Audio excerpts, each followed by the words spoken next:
Prosperity rarely lasts forever. There are plenty of towns that were once booming thanks to industries such as coal and gold mining, and which now lie completely abandoned and in some cases ready for the occasional tourist. The homes and businesses of these towns are little more than empty husks of misplaced optimism and crushed dreams. But there's something about abandoned areas that brings out the explorer in people. Perhaps it's because of an urge to learn more about the history of these towns, or perhaps it's just the sense of adventure. Either way, here are 8 abandoned towns that you'll want to see for yourself.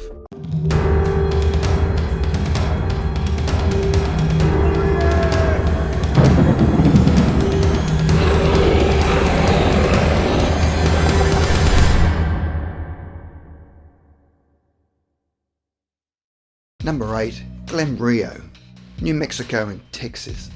The deserted town of Glen Rio sits on the border between Texas and New Mexico. There was a time when the town was a remote area along the famous Route 66, giving travellers a chance to enjoy a gas station break and then a bar, diner, motel and dance hall.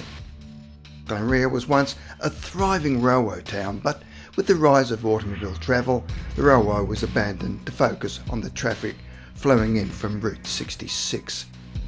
The town flourished between the 1930s and 1950s, offering dining options and gas stations to travellers, but the bubble burst in 1975. That was when Interstate 40 was built, which bypassed the small town. Many buildings in the town are now abandoned, including some that are falling apart. The town is listed on the National Register of Historic Places and is worth taking a detour to check out as a piece of history. Number 7. ORADOUR-SUR-GLANE, France. ORADOUR-SUR-GLANE was where the worst Nazi massacres on French soil occurred. 642 people in total, including 205 children, were killed in 1944 through being shot or burned alive. The town was destroyed following the massacre, with only a handful of people managing to make it out alive. The village would never be rebuilt, and it stands today exactly as it was after the horrifying events. The French government regularly contributes money to preserve the abandoned village, with the ruins of the town classified as a historical monument. Over 300,000 people visit the town each year. One of the attractions is a museum containing 5 exhibition areas with documents, narratives and testimonies which detail the town's horrifying history. Number 6. Kolsmannskop, Namibia. In the old days, the town of Kolsmannskop, Namibia was a rich diamond mining town. There were hundreds of German families moved to the area looking to build a fortune after diamonds were discovered to be buried beneath the sand. Railway worker Zacharias Luala discovered the area in 1908 after digging away from the railway line. The discovery led to hundreds of people making this area in the Namib Desert their home, and as the community grew, it started to resemble a real German town. The first diamond rush brought some incredible riches to the small town, and it didn't take long for inhabitants to build a school, hospital, power station, ballroom, casino, theatre and bowling alley. The diamond production peaked in the 20s, but distractions such as war brought things finally to a halt in 1954, with a population shift towards more profitable mining fields. These days, Kolsmannskop is a popular tourist attraction, offering tours of abandoned buildings, the rooms of which have been filled with sand from sandstorms. You will require a permit to visit the area and can visit a restaurant and a museum while in the ghost town. Number 5. North Brother Island, New York. The North Brother Island is a 20-acre island situated in the East River off the Bronx. The city purchased the island in 1885, using it as the site of the Riverside Hospital. The hospital was built to treat people with contagious diseases such as smallpox, typhus, yellow fever and tuberculosis. It was once home to Typhoid Mary, who carried the typhoid bacteria. She was quarantined on North Brother Island off and on until her eventual death from pneumonia in 1938. In 1905, over 1,000 people died when a steamship caught fire near North Brother Island. The hospital was reopened after World War II to house veterans and would later be used to treat heroin addicts. The hospital was finally closed down in 1963 due to corruption and high operating costs. Everyone who was living on the island left, and it was abandoned. The island was taken over by the New York City Parks Department in 2001 and has been off limits to the public since, although some city council members are working on opening the island and there is limited access allowed to visitors. The parks workers aim to make the island more accessible so that more people can share in its history.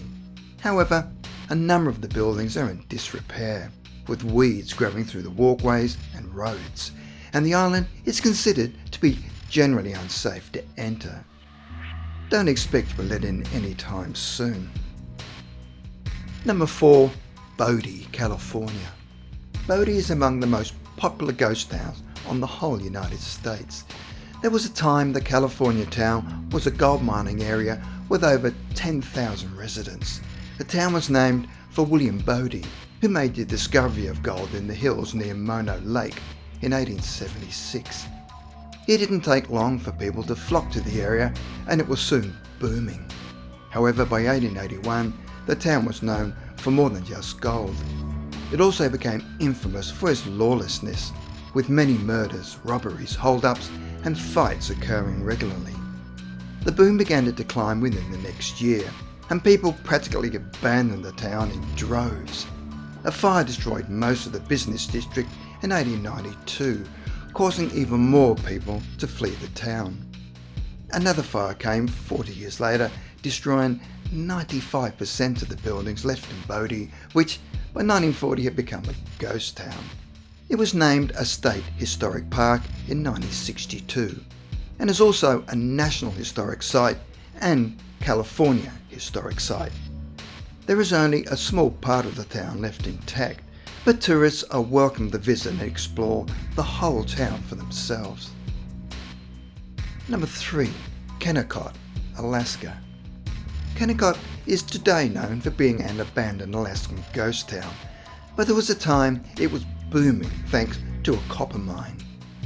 Between 1911 and 1938, some 200 million worth of copper was processed at the Kennecott Copper Corporation, later known as the Kennecott Minerals Company. The operation was split into two components, one where the ore was extracted and another where it was processed. The mill town had around 600 people employed at the peak of its operation.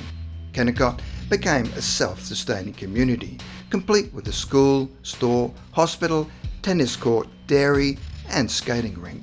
But the supply of the high-grade ore began to diminish in the 1920s.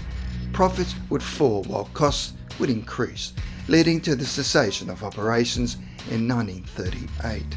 The Kennecott Mill is now considered a National Historic Landmark District. It's a popular tourist attraction, offering walking tours, but you have to have a guide to go through the large red mill building. Number 2. Pyramiden, Norway. The town of Pyramiden was founded by the Swedes, but the land was sold to the Soviet Union in 1927. The Soviets mined the area for coal until shutting down operations in 1998. The area was abandoned a few months later and is now occupied by wildlife, including seals, seabirds and polar bears.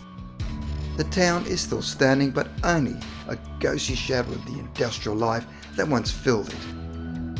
According to the TV show Life After People, Pyramiden is expected to stand for a further 500 years thanks to the Arctic climate, much longer than other modern human settlements would last without regular maintenance. Visitors arrive at the settlement by ship and are escorted by a guide with a gun in case of bears or other dangers. Tourists are allowed to explore the area for a few hours before leaving, or they have the option of staying at the Tulip Hotel and Museum, which are open for the summer months. Number 1. Ruby, Arizona.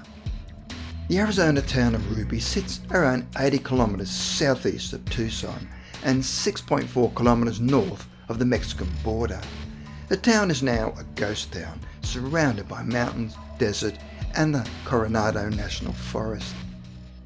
The town was a mining town for gold, silver, copper, and zinc by the early 1900s, growing slowly but surely, and the population reached around 1,200 by the 1930s. Ruby hosted a school, a general store, and a post office, but the mine was closed in 1940 and the town was quickly abandoned. Ruby was then closed to the public for many years but was reopened for tourism. Visitors are able to explore an area that was once a thriving mining town, and there are several hiking trails to enjoy. You can also try your luck fishing in the private lakes of Ruby and enjoy picnic areas and day camping, if you wish.